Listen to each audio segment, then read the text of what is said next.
नमस्कार दोस्तों, स्वागत है आपका स्टडी फॉर सिविल सर्विसेज में। वीडियो को पूरा देखिए। कोई भी आपका फीडबैक है, कोई सजेशन है, तुरंत वीडियो में कमेंट करके जरूर बताइए। अच्छा लगे तो वीडियो लाइक जरूर कर लीजिए और ऐसे वीडियो लगातार फ्री में पाने के लिए चैनल को तुरंत सब्सक्राइब कर लीजिए और बेल आइकन को जरूर टैप कर लीजिए ताकि आगे भी सारे वीडियो आपको मिलते रहे। यूट्यूब में फॉलो करते हैं तो प्लीज ये वाला फ्री टेलीग्राम चैनल जरूर ज्वाइन कर लीजिएगा। सारे नोटिफिकेशन, सारे अपडेट यहीं पे आते हैं, ध्यान रखिएगा। स्टडी फॉर सिविल सर्विसेज का कोई भी पेड ग्रुप अगर आपको ज्वाइन करना है तो सिर्फ 856480530969606089786445 यही नंबर है हमारे, सिर्फ जहां पे कॉल या व्हाट्सएप कर सकते हैं।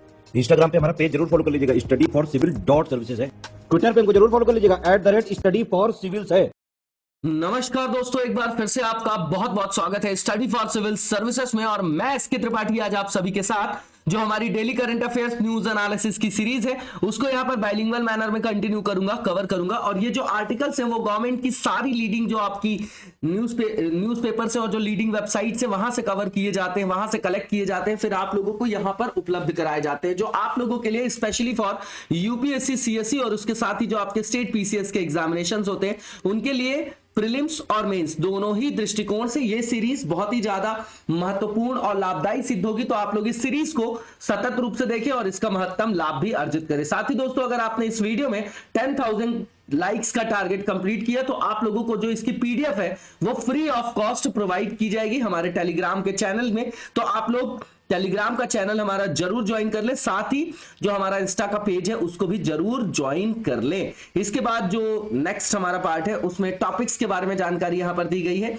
ना। तो सबसे पहला टॉपिक जो है चेतक हेलीकॉप्टर के बारे में है, इसको देखेंगे। कंटेक्चुअल पार्ट है आपका, थर्ड पेपर में रख सकते हैं आप इसको, ठीक है ना। अभी हमने सेलिब्रेट किया है, इसको लंबे टाइम से हम यूज कर रहे हैं, उस संदर्भ में इसको रखा गया है। अभी भी जो हाई एल्टीट्यूड एरिया है वहां पर इनका यूज किया जाता है, चेतक और चीता जो आपका हेलीकॉप्टर है, ठीक है, इसको देखेंगे। उसके बाद जो दूसरा है राष्ट्रीय ग्राम स्वराज अभियान जो है आपका, तो ये राष्ट्रीय ग्राम स्वराज अभियान है। ये ग्रास रूट जो हमारा डेमोक्रेसी है, या आप बोल सकते हैं तृणमूल जो हमारे यहाँ, जिसको लोकतंत्र का आधार बोला जाता है ना। स्वशासन का जो आपका ग्रास रूट लेवल है, पंचायती राज सिस्टम जो आप पढ़ते हैं, तो पंचायतों के सशक्तिकरण से रिलेटेड है, ठीक है ना। तो इसको देखेंगे हम लोग, राष्ट्रीय ग्राम स्वराज अभियान को, इसको सेकंड पेपर में रख सकते हैं आप। इसके बाद जो अभी ये एक्ट हमने पहले भी कवर किया था, प्रोहिबिशन ऑफ चाइल्ड मैरिज, जो आपका अमेंडमेंट बिल 2021 का लाया गया है। इसमें जेंडर इक्वालिटी का जो है इश्यू रख के ये बोला जा रहा है कि भैया जो मैरिज की एज है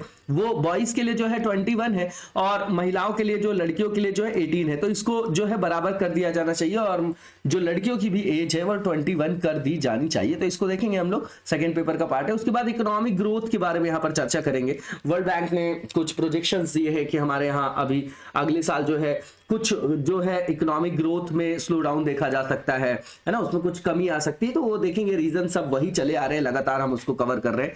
थर्ड पेपर में रख सकते हैं आप, है ना। और इंटरनेशनल इकोनॉमिक्स का पार्ट है ये आपका, ठीक है। और इसके बाद जो सोलर पावर है उसके बारे में देखेंगे कि इसमें जो टारगेट हमने कर लिया था कि 100 गीगावाट का अब हमने टारगेट बना लिया था उसमें, ठीक है ना। तो वो जो है अभी मिस हुआ है, उसका मेन कारण बता रहे हैं कि जो सोलर रूफटॉप वाला जो डोमेन था, है ना, सोलर पावर जिसकी इंस्टॉल्ड कैपेसिटी को हम लगातार बढ़ा रहे थे, है ना। अगर आप देखेंगे कि 2011 में तो 0.5 गीगावाट था केवल, आज की डेट में देखेंगे तो लगभग अप्रोक्सीमेटली मार्च 2021 तक, अगर देखेंगे मार्च 2022 तक, तो बताया जा रहा है कि 55 गीगावाट तक हमने इंस्टॉल्ड कैपेसिटी को हासिल कर लिया है। तो इसका जो टारगेट हमने रिवाइज करके 100 गीगावाट कर लिया था, तो वो इसलिए अचीव नहीं हुआ है क्योंकि अभी पैंडेमिक के दौरान भी कुछ जो है चीजें डिले हो गई। उसके अलावा जो बोला जा रहा है कि जो सोलर रूफटॉप था उसमें, उसके अंतर्गत जो टारगेट्स हमको अचीव करने चाहिए थे वो हम नहीं कर पाए। थर्ड पेपर और सेकंड पेपर में रख सकते हैं इसको। थर्ड पेपर में रखिए आप ऊर्जा के अंतर्गत। इसके बाद जो पहला टॉपिक है उसको डिटेल में देखेंगे हम लोग। तो चेतक हेलीकॉप्टर, अभी जो हमारी वायुसेना है उन्होंने जो है एक तरीके से जो है जश्न मनाया है ना, किसके संदर्भ में, कि जो चेतक हेलीकॉप्टर का जो हमने सेवाएं ली है उसकी, है ना। तो 60 साल की उसकी उल्लेखनीय सेवा का जो आपका समय हमने देखा है, इसलिए उसको जो है उन्होंने सेलिब्रेट किया। नॉर्मल सी चीज है। अब ये हेलीकॉप्टर के बारे में जानना जरूरी कि ओरिजिन क्या है, कब इसको जो है हमारे एयरफोर्स में जो है सम्मिलित किया गया। तो फ्रेंच ओरिजिन है ये आपका। इसको जो है इंडक्ट किया गया, इसको इंडियन एयरफोर्स में, है ना, 1962 में, और इसको अलॉट जो है 3 के रूप में जो है शामिल किया गया था, ये आप देख जाइएगा। इसके बाद जो HAL है हमारा, उसने डिलीवर किया था पहला जो लाइसेंस प्रोड्यूस्ड हेलीकॉप्टर है वो किस नाम से, चेतक के नाम से 1965 में। और इसकी जो मैक्सिमम स्पीड है वो 185 किलोमीटर पर आवर है, रेंज इसकी 500 किलोमीटर तक है। इसमें सिंगल इंजन हेलीकॉप्टर है ना। अभी जो आप पढ़ रहे हैं ट्विन इंजन के बारे में, तो ये सिंगल इंजन आपका हेलीकॉप्टर है। इसकी क्षमता जो है कि ये 7 लोगों को ले जा सकता है, ठीक है ना, कैरी करके 2 पायलट्स के साथ, ठीक है। इसके बाद जो चेतक है, जो आपका हेलीकॉप्टर, ये कहां कहां पर ऑपरेटेड है, तो ये तीनों डिफेंस की सर्विसेज में और उसके साथ ही कोस्ट गार्ड में भी, ठीक है। और ये आपका एक तरीके से दशकों से जो है आपका मिलिट्री के वर्क हाउस के रूप में कार्यरत रहा है ना। अपनी सेवाओं को इसने उस हिसाब से दिया है, नॉर्मल सी चीज है। अब इसमें यहाँ पर हालिया में आप देखेंगे कि हाल के संदर्भ में, समकालीन संदर्भों में कई सारे इसमें जो घटनाएं हुई उसके वजह से इसमें सिक्योरिटी इश्यूज का जो है आपको मुद्दा देखने को मिला कि सुरक्षा से संदर्भित वहां पर कंसर्न जो है वो वहां पर देखा जा रहा है, सुरक्षा से संदर्भित चिंताओं को वहां पर देखा जा रहा है, ठीक है। अब जब वहां पर कोई दुर्घटना हो गई तो उसके बाद पता चलता है कि भैया इसमें जो है ये खामियां है ना। तो उसी तरीके का मुद्दा है कि सिक्योरिटी का इशू अभी उठ के आया है ना। इसके अलावा ही ये अब अगर क्रैश हो रहा है तो इसमें सुधार की आवश्यकता है, इसे बदला जाना आवश्यक है ना। ये भी है आपका एक जो पॉइंट लिखा गया है, नॉर्मल सा है ये आपका। इसके बाद अगर विमानन इतिहास की बात करें भारत में, तो ट्रेनिंग वगैरह के एस्पेक्ट में भी जो पायलट्स को ट्रेनिंग दी जाती है उसके संदर्भ में भी इसका अपना महत्व है, ठीक है ना। ट्रेनिंग स्कूल्स में भी और इंडियन जो आपका एयरफोर्स है उसके अंतर्गत भी चेतक के संदर्भ में बात कर रहे हैं। और अभी आप देखेंगे तो जो चेतक है, चीता हेलीकॉप्टर है, ये हाई एल्टीट्यूड में जो हमारी ट्रूप्स वहां पर रखी जाती हैं, जो सेनाएं रखी जाती हैं, उनके लिए क्रिटिकल लाइफलाइन के रूप में कार्यरत है, जिसमें आपका सियाचिन ग्लेशियर जो आपका हाईएस्ट बैटलफील्ड है पूरे वर्ल्ड में, तो वो भी इसी के अंतर्गत आएगा कि जो भी ऊंचाई में अवस्थित हमारा ग्लेशियर हो गया या अन्य जो हमारी भूस्थलाकृतियां हो गई, उच्चावच हो गया, वहां पर भी ये अपनी सेवाओं को दे रहा है, वहां के लिए ये जीवन रेखा के रूप में कार्य करता है। अब यहाँ पर जो नेक्स्ट हमारा टॉपिक है राष्ट्रीय ग्राम स्वराज अभियान। तो अभी कैबिनेट कमेटी जो है आपकी इकोनॉमिक अफेयर्स, तो उसने cabinet committee on economic affairs, बहुत इंपॉर्टेंट है ये आपकी कमेटी जो है, ठीक है ना। आप कमेंट बॉक्स में बताइएगा कि जो कमेटीज होती हैं वो कितने तरीके की होती है, ठीक है ना। उसके 2-2, 4-4 पॉइंट है ना, कि जो आपकी कॉन्स्टिट्यूशनल कमेटी कौन सी है, नॉर्मल कमेटी कौन सी है, और उसमें भी एडहॉक कौन सी होती है, और जो आपकी परमानेंट होती है वो कौन सी होती है, बताइएगा जरा आप लोग, है ना, कमेंट बॉक्स में। और कमेंट बॉक्स में चीजों को बताया जरूर करिए। मैंने हमेशा आप लोगों से विनम्र आग्रह किया है कि जब आप लोग वहां पर रिस्पॉन्ड करते हैं तो वही हमारे लिए मोटिवेशन होता है, केवल इतना तो किया जा सकता है ना, ठीक है। तो यहाँ पर जो है यही बताया जा रहा है कि ये जो है आपकी क्यों स्टार्ट किया गया था, ये जो राष्ट्रीय ग्राम स्वराज अभियान जो है आपका, इसको जारी रखने की जो है मंजूरी दे दी है, ठीक है ना, जो मंत्रिमंडलीय समिति हमारी आर्थिक मामलों से रिलेटेड। तो अब देख लेते हैं कि योजना क्या थी। तो नाम से समझ में आ रहा है आपको, ठीक है ना, क्या कि इसमें एम्पावर्ड करना है ग्रास रूट जो आपकी क्या है डेमोक्रेसी, जिसको ग्राम सभा बोलते हैं या ग्राम पंचायत बोलते हैं, ताकि वहां पर जो गवर्नेंस सिस्टम है ग्रास रूट लेवल पे उसको क्या किया जा सकता है, क्या किया जाए, वहां पर प्रोडक्टिविटी बढ़ाई जाए, उसको जो है उसका उन्नयन किया जाए गवर्नेंस का वहां पर, ठीक है।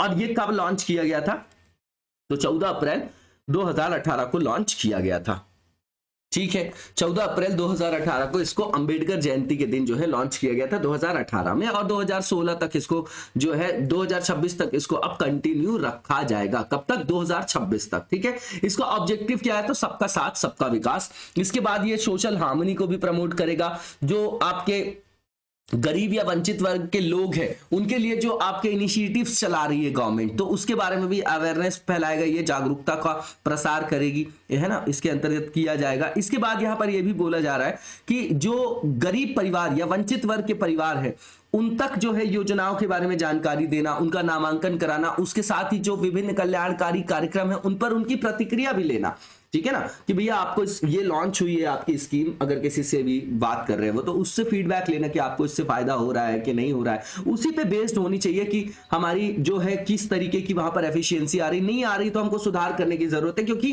पेपर्स पे तो योजनाएं हैं लेकिन यथार्थ में देखने जाएंगे आप तो उसमें बहुत सारी समस्याएं आज भी भारत में विद्यमान है। इसके बाद जो नेक्स्ट पॉइंट यहां पर लिखा गया है कि जो भी आपके लाभार्थी होंगे, है ना, लाभार्थी जो होंगे पंचायती राज संस्थाओं के जो आपके निर्वाचित प्रतिनिधि होंगे, एसएचजी के लोग होंगे, स्वयं सहायता समूह, महिला स्वयं सहायता समूह, अन्य जो आपके पॉलिटिकल रिप्रेजेंटेटिव्स हैं जैसे एमएलए हो गया, आपके एमपी हो गया, तो उनकी भी मदद ली जा सकती है। इसके अंतर्गत बिल्कुल ली ही जाएगी। इसके अलावा जो पंचायतों के सशक्तिकरण के लिए इसमें बात की गई है, उसके लिए विभिन्न तरीके की योजनाओं का उपयोग भी किया जाएगा, जैसे डिस्ट्रीब्यूट करना आपको एलपीजी गैस उज्ज्वला योजना के अंतर्गत, है ना, पीएम उज्ज्वला योजना। इसके बाद सौभाग्य योजना इजी और फ्री इलेक्ट्रिक कनेक्शन के लिए। उसके बाद उजाला स्कीम है जिसके अंतर्गत एलईडी लाइट्स का डिस्ट्रीब्यूशन किया जाता है। प्रधानमंत्री जनधन योजना है, जीवन ज्योति बीमा योजना है और सुरक्षा बीमा योजना है। इसके अलावा मिशन इंद्रधनुष भी है, तो इनका भी जो है वहां पर किस तरीके से यथोचित रूप में इनका भी क्रियान्वयन किया जाएगा और इनके लाभ को वहां तक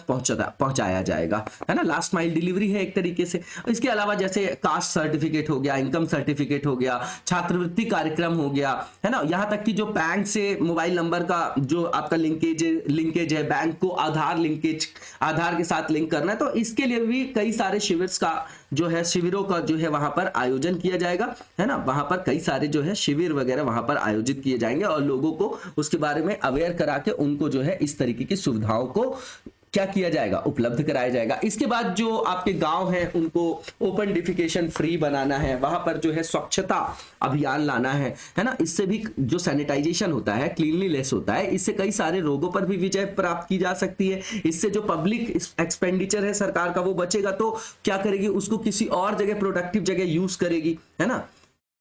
इसके बाद जो नेक्स्ट यहां पर पॉइंट है कि जैसे जातिगत संघर्ष होता है, महिला अधिकार, बाल विवाह, इस तरीके के जो आपके ज्वलंत मुद्दे हैं जिससे समाज के लोगों पर जो है आपका ऋणात्मक प्रभाव पड़ता है, तो ऐसे सामाजिक मुद्दों पर भी जो है चर्चा किया जा सकेगा, संवाद किया जा सकेगा ग्राम सभा में और फिर उसको जो है ठीक भी किया जा सकेगा। इसके बाद हर ग्राम पंचायत का जो गरीब व्यक्ति होता है उसको, या वंचित वर्ग के लोग होते हैं, उसको ये पता भी होना चाहिए कि सरकार कर क्या रही है। अब बेचारा वो अपने जीवन में इतना अस्त व्यस्त है कि उसको पता ही नहीं चल पा रहा कि सरकार कौन सी योजना लाई है, फिर लाई भी है तो क्या उसका लाभ हमको हो रहा है कि नहीं हो रहा है। और यही बोला जाता है कि जो डेमोक्रेसी है उसमें सबसे बड़ा आधार क्या है, सूचना का ही अभाव होगा।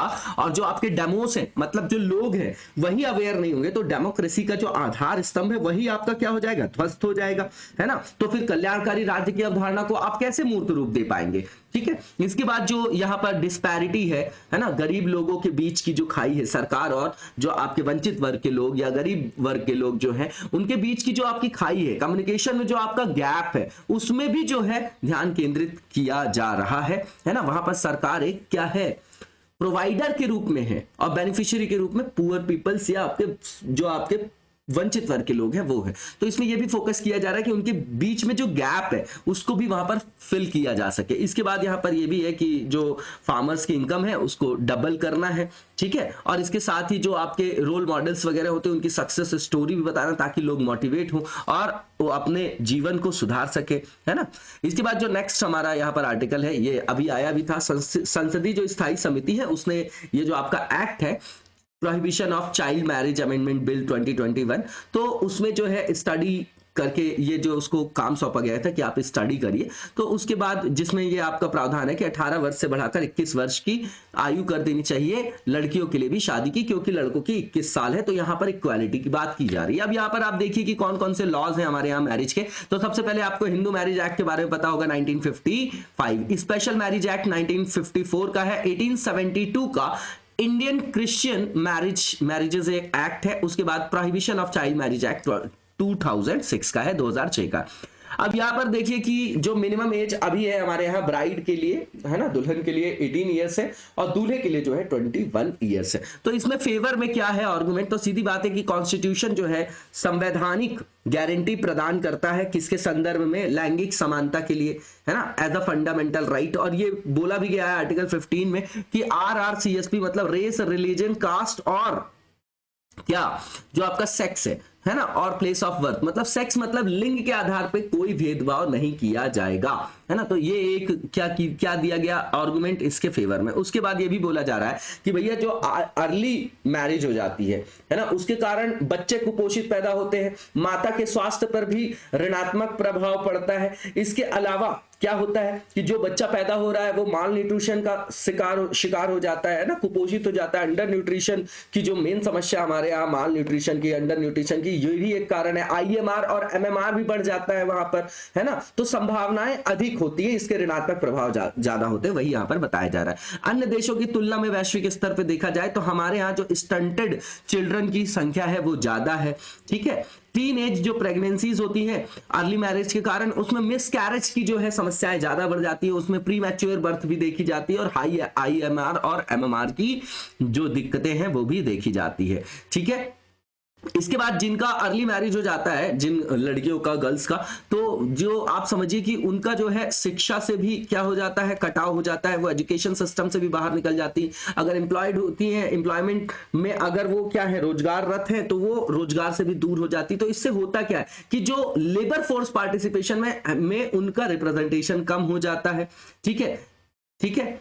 इसके बाद इससे होगा क्या कि उनके रोजगार जो की संभावना है, जो उनके आय के अर्जन की, रोजगार अर्जित करने की या आय को अर्जित करने का जो आपका अवसर है, उसकी संभावना क्या हो जाएगी, कम हो जाएगी, ठीक है। तो अगर न्यूनतम आयु की कानूनी सीमा बढ़ा देंगे तो इनके रोजगार प्राप्त करने की, अपने जीवन स्तर को सुधारने की क्या होगी, संभावना बढ़ जाएगी, ठीक है ना। इसके बाद यहां पर ये बोला जा रहा है कि अगर मान लीजिए रोजगाररत नहीं रहती है महिलाएं, तो वहां पर क्या होता है, फाइनेंशियली डिपेंडेंट हो जाती है वो मेंस के ऊपर, इसीलिए जो है उनके खिलाफ जो है उत्पीड़न या उनके खिलाफ हिंसा वगैरह की घटनाएं जो है वो बढ़ती हुई दिखाई देती है, ठीक है। इसके बाद फर्टिलिटी को ऐसा समझिए कि जैसे अर्ली एज में शादी हो गई तो वहां पर आप देखेंगे कि जो फर्टिलिटी रेट है ना, वो भी बढ़ जाता है, बच्चों की संख्या बढ़ जाती है, तो दबाव बढ़ जाता है, इससे पॉपुलेशन भी जो है बढ़ रही है, बहुत सारे उसके डोमिनो इफेक्ट है, ठीक है। उसके बाद ये भी बताया जा रहा है कि विश्व बैंक ने, वर्ल्ड बैंक ने एक मतलब यहाँ पर स्टडी के द्वारा ये बोला, अपने जो आपका निष्कर्ष निकाला गया वर्ल्ड बैंक के द्वारा, कि इंडिया जो है बिलियन ऑफ डॉलर्स जो है आपके वो सेव कर सकता है अगर 18 वर्ष से कम उम्र की जो बच्चियों की, लड़कियों की शादी हो रही है, अगर उसको वो एलिमिनेट कर दे, तो उससे फर्टिलिटी, पब्लिक हेल्थ इन्वेस्टमेंट और बहुत सारी जगह जो हमारा पैसा जो है वो वहां पर खर्च हो रहा है उसको हम रोक सकते हैं और किसी उत्पादक जगह पर उसका उपयोग कर सकते हैं। अब इसके अगेंस्ट में क्या है, तो सीधी बात है कि इसका दुरुपयोग ऐसे पेरेंट्स कर सकते हैं जिनकी बच्चियां जो है, जिनकी बेटियां उनके मन से शादी नहीं कर रही हैं और जल्दी शादी कर लिया उन्होंने, है ना, तो ये डोमेस्टिक अब्यूज और जो आपका फोर्स मैरिज है ना, और घरेलू दुर्व्यवहार, उस पर उसके रूप में भी इसका क्या देखा जा सकता है, प्रभाव देखा जा सकता है। ये इतना इंपॉर्टेंट पॉइंट नहीं, इसको नीचे लिखने के लायक है। देखिए जब हम आंसर लिख रहे होते हैं तो सबसे जो बढ़िया हमारा तर्क होता है उसको ऊपर, है ना, वहां पर हायरार्की में लगाना आवश्यक है, क्योंकि 20 पॉइंट पता, 20 तो लिख नहीं पाएंगे हम, ठीक है ना।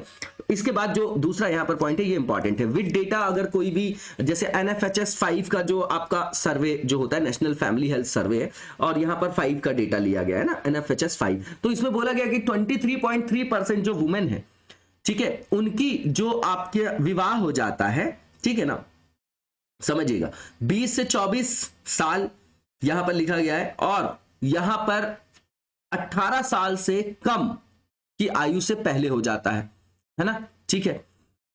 समझिएगा कि यहां पर जिनका विवाह क्या हो जाता है, पहले हो जाता है ना, इसमें डेटा बता रहे हैं कि 23.3%। तो इससे ये पता चलता है कि भैया हमारे यहाँ जो एक्ट लाया गया, जो लीगल गारंटी दी गई बाल विवाह को रोकने के लिए, वो अभी तक जो है सफल नहीं हो पाया है, एक ये चीज समझ लीजिए। उसके बाद यहाँ पर ये बताया जा रहा है कि यहाँ पर अगर लीगल एज मैरिज की बढ़ा देते हैं गर्ल्स के लिए, ठीक है, तो इसमें जो अंडर एज या जो भी उनको मिल रही थी लीगल प्रोटेक्शन, है ना, तो उससे वो क्या होंगी, वंचित हो जाएंगी, है ना। ये अब हम पॉइंट्स लिख रहे हैं, क्योंकि जब हम फेवर में लिखते हैं तो अगेंस्ट में भी लिखते हैं, है ना, तो ये नॉर्मल से पॉइंट्स है, इनमें उलझने की आवश्यकता नहीं। इसके बाद यहाँ पर ये पॉइंट इंपॉर्टेंट है, ये भी उतना इंपॉर्टेंट नहीं, ये आपका इंपॉर्टेंट पॉइंट है कि इंडिया में फर्टिलिटी रेट जो है ऑलरेडी कम हो रहा है ना। अगर सदर्न साइड में देखेंगे इंडिया में, अगर सदर्न साइड में देखेंगे, अगर साउथ के स्टेट्स में देखेंगे तो ऑलरेडी हो रहा है। इसके साथ ही वैसे स्टेट्स में भी हो रहा है जहां पर हायर लेवल देखा जाता है चाइल्ड मैरिज का, जैसे राजस्थान, हरियाणा, तो वैसे ही हमारे यहाँ फर्टिलिटी रेट जो है कम हो रहा है। उसके बाद यहाँ पर ये समझिए कि जो गरीबी और उच्च शिक्षा की कमी है वो अर्ली मैरिज का एक बहुत बड़ा कारण माना जाता है, क्योंकि इसमें भी तर्क दिया जाएगा। तो आपने यहां पर NFHS 4 को कोट किया, इसमें यह बताया गया कि 56% जो गर्ल्स हैं जिनकी शादी जो है वो 21 साल से पहले या 21 साल से पहले हो गई है, वो ऐसी महिलाएं हैं जो कि या तो बहुत ज्यादा गरीब हैं, है ना, वंचित वर्ग के लोग हैं, या तो फिर उन्होंने क्या किया है, प्राथमिक स्तर तक की भी शिक्षा नहीं प्राप्त की है। ऐसे लोग जो है वहां पर क्या है 21 वर्ष से कम उम्र में ही उनका विवाह हो गया। 56% ऐसी जो है वो लड़कियां हैं, और जो पढ़ लिख ली, जो सक्षम है, आप देख लीजिए वो अब जो है ठीक ठाक एज में वो शादी करती हैं जब, है ना।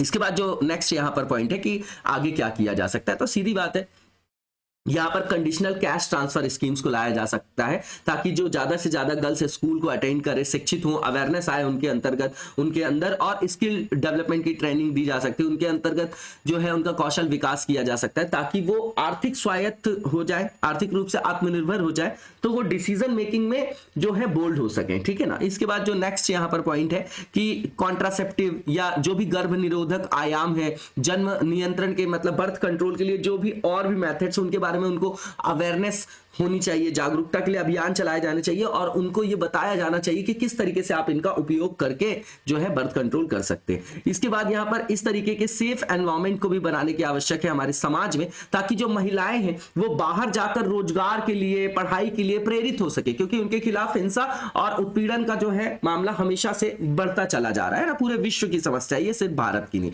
तो जैसे रेप का थ्रेट होता है ना, जो यौन उत्पीड़न का थ्रेट होता है, तो उससे बचाने के लिए एक सिक्योरिटी पर बेस्ड आपका सेफ एनवायरनमेंट उनको फील होना चाहिए, है ना। जैसे आप लोगों ने देखा होगा वन स्टॉप सेंटर है आपका, है ना, कुछ जो हेल्पलाइन है 24/7 उनके लिए काम करती हैं, ठीक है। तो ये भी जो है एक रीजन है कि अगर वो असुरक्षित पेरेंट्स महसूस करने लगते हैं महिलाओं को, तो सोचते हैं कि उनको गार्ड करेगा उनका पति, अगर शादी कर दी जाएगी उनकी, तो उसलिए भी जो है अर्ली मैरिज कर दिया जाता है उनकी। उसके बाद क्वालिटी एजुकेशन दिया जाए गर्ल्स को, ताकि वो क्या हो सके, इंडिपेंडेंट हो सके डिसीजन मेकिंग में। इसके बाद जो नेक्स्ट टॉपिक है ये हमारा इकोनॉमिक ग्रोथ से रिलेटेड है, बिल्कुल नॉर्मल सा टॉपिक है। देखिए भारत को जो करंट हमारा फिस्कल ईयर है इसमें 8% की ग्रो के लिए प्रोजेक्शन दिया था वर्ल्ड बैंक ने, और बोला कि अगले साल 7.1% होगा, है ना। नेक्स्ट ईयर की बात किया जा रहा है, तो बोला जा रहा है कि नेक्स्ट ईयर जो है 0.3% जो है हमारे ग्रोथ रेट में फॉल होगा। ये एक क्या है स्टेटमेंट है वर्ल्ड बैंक का। अब इसका रीजन क्या है, तो सारे रीजन हम पहले ही पढ़ चुके हैं कि भैया कोविड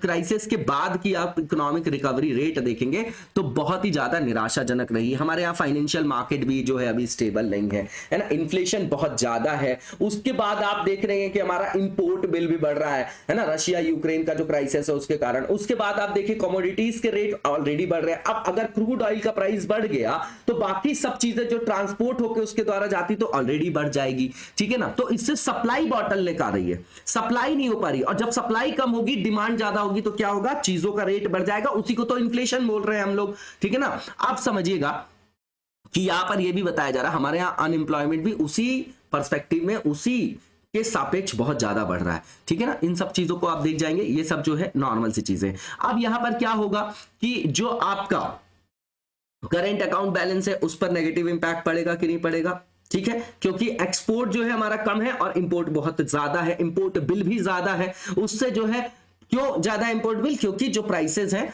ऑयल के वो ज्यादा हो गए हैं क्राइसिस के कारण। इसके बाद नेगेटिव करंट अकाउंट बैलेंस तो होगा ही होगा, उससे जो है फिस्कल डेफिसिट भी बढ़ेगा, ठीक है ना। इसके अंतर्गत आप ये भी देख रहे हैं कि एफडीआई का जो इन्वेस्टमेंट है हमारे यहाँ वो भी कम हो रहा है, ठीक है। हो रहा है कि नहीं हो रहा है, क्यों, क्योंकि जो हमारी क्रेडिट रेटिंग है इंडिया की वो कई सारी एजेंसीज ने उसको क्या किया है, कम किया है। इसके बाद यहां पर देखेंगे कि मेजर्स क्या लिए गए हैं, क्या प्रमुख जो है उपाय जो है लिए जाए आर्थिक विकास को प्रोत्साहित करने के लिए। तो सीधी बात है कि अभी आप देखेंगे तो सबसे पहले हमको फिस्कल और मॉनेटरी पॉलिसी दोनों को कंबाइन करके और वहां पर टारगेट सेट करने चाहिए और उसको रैशनली फिर वहां पर इंप्लीमेंट करने की जरूरत है। क्योंकि अभी देखेंगे आप तो आरबीआई का मेन फोकस जो रहा है वो सिर्फ मॉनेटरी पॉलिसी के द्वारा इन्फ्लेशन को कंट्रोल करना। तो यहां पर इन्फ्लेशन तो बढ़ा ही हुआ, अब किस तरीके से आप सप्लाई और डिमांड के साइकिल को बैलेंस करेंगे, और ज्यादा से ज्यादा डिमांड अगर हो रही है तो वहां पर सप्लाई को भी बैलेंस करेंगे, है ना। क्योंकि हमारे यहाँ डोमेस्टिक मार्केट में भी जो है वो बहुत ज्यादा ताकत है, ठीक है ना। तो इसको देखेंगे हम। इसके बाद जो नेक्स्ट पॉइंट है कि यहां पर जो आपकी स्टेबिलिटी है इंडिया में, जो आपका इकोनॉमिक ग्रोथ से रिलेटेड, वहां पर जो है मॉनेटरी पॉलिसी को इक्वल पार्टिसिपेशन मतलब मौद्रिक नीति को भी भारत के आर्थिक विकास में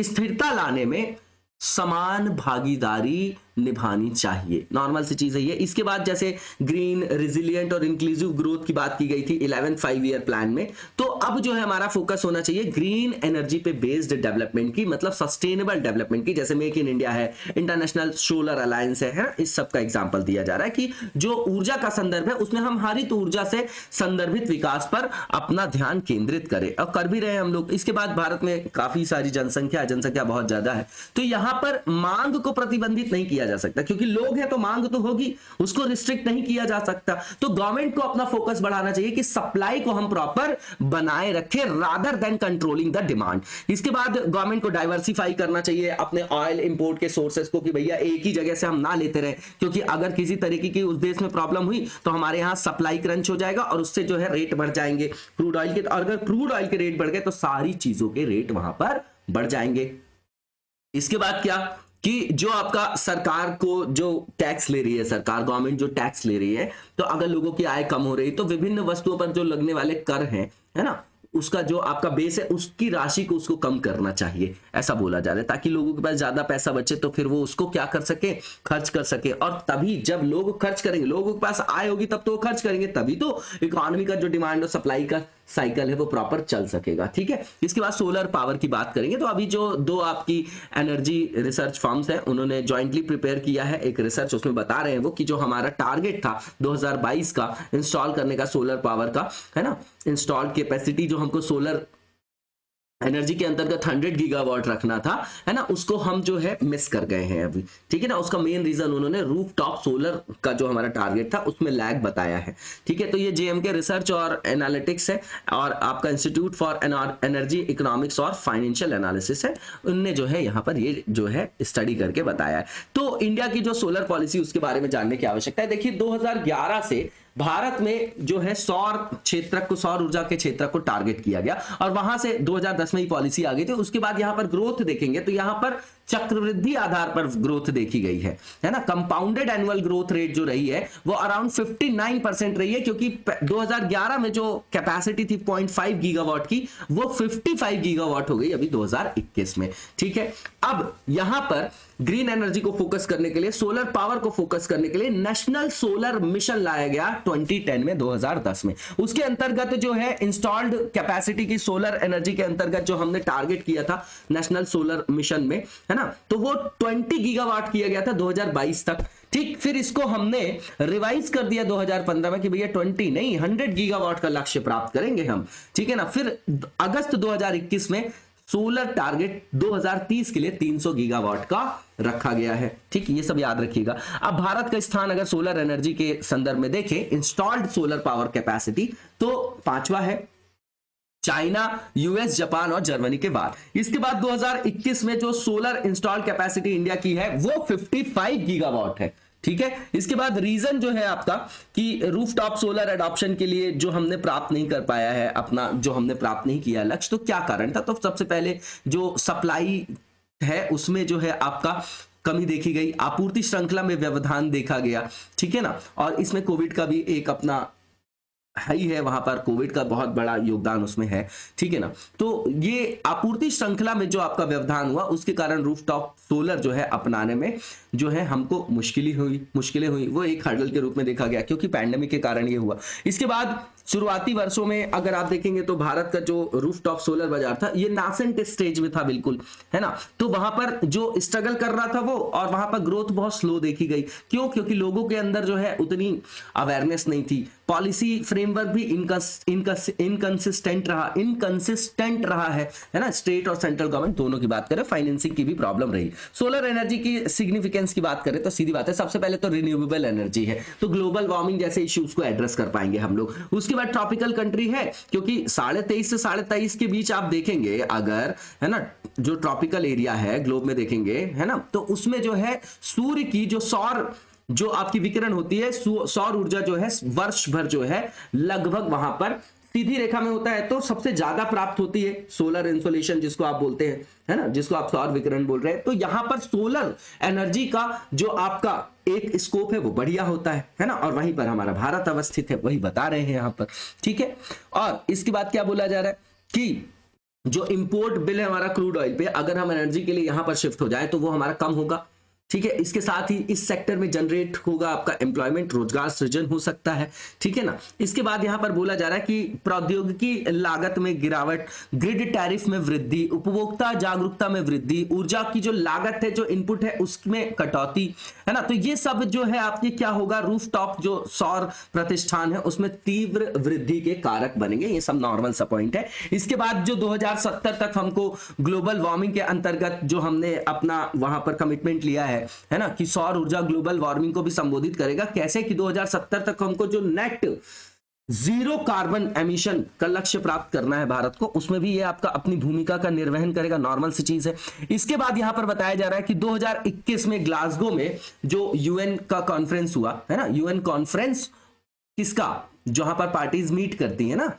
ठीक है, तो जो वहां पर ग्लासगो में जो बैठक हुई 2021 की, वहां में हमारे प्रधानमंत्री जी ने बोला भी कि भारत जो है 2030 तक अपनी जो भी ऊर्जा का हम उत्पादन कर रहे हैं उसमें गैर जीवाश्म ईंधन ऊर्जा क्षमता हम 2030 तक ही 500 गीगावाट कर लेंगे। ये बहुत इंपॉर्टेंट है, इसको कई बार चर्चा भी किया हम लोगों ने। इसके बाद जैसे नवीकरणीय ऊर्जा स्रोतों में जो अधिकांश संभावना है वो सौर ऊर्जा पर क्या है, वो बेस है आपका, है ना। ठीक है, इसके बाद जो नेक्स्ट हमारा फेज है वो रिलेटेड एमसीक्यू से। तो उगादी के बारे में स्टेटमेंट दिए गए, बताना कौन सा ट्रू है। तो सबसे पहला स्टेटमेंट है कि ये पहला डे है आपका हिंदू लूनी सोलर कैलेंडर के हिसाब से, है ना। ये कौन सा मंथ होता है आपका, चैत्र मंथ होता है। तो बिल्कुल ठीक है, ये आपका पहला स्टेटमेंट जो है।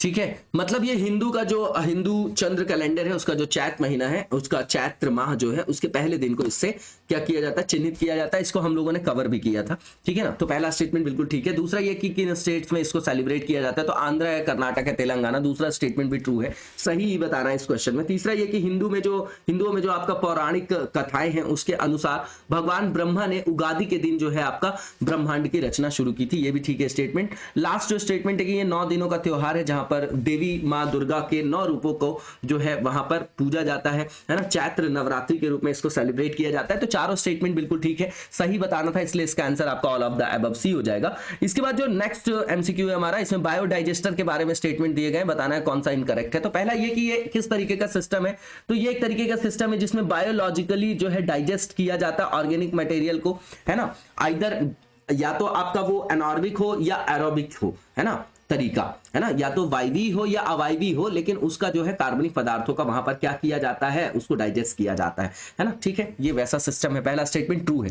दूसरा ये कि most food including fat, grease की बात करें and even animal manure can be processed in a biodigester, ये भी बिल्कुल ठीक है। तीसरा ये कि माइक्रोब्स और जो अदर बैक्टीरिया है वो ब्रेक डाउन करते हैं ऑर्गेनिक मटेरियल्स को, किसमें, बायोडाइजेस्टर में। ये भी बिल्कुल ठीक है, नाम ही इसलिए उसका बायोडाइजेस्टर है। तीनों स्टेटमेंट ट्रू है। लास्ट स्टेटमेंट जो है कि ये यूटिलाइज करता है ऑर्गेनिक वेस्ट, पर्टिकुलरली एनिमल और ह्यूमन एक्सक्रेटा को, जो प्रोड्यूस करता है फर्टिलाइजर और बायोगैस। तो चारों के चारों स्टेटमेंट बिल्कुल ठीक है। और उसमें पूछा जा रहा है कि गलत कौन सा है, तो कोई भी गलत नहीं है, इसका आंसर आपका none of the above d हो जाएगा। इसी के साथ आज के वीडियो को यहीं पर विराम देंगे, नेक्स्ट वीडियो में कंटिन्यू करेंगे। तब तक लगातार जबरदस्त तरीके से पढ़ते रहिए और आगे बढ़ते रहिए। Thank you so much, best of luck.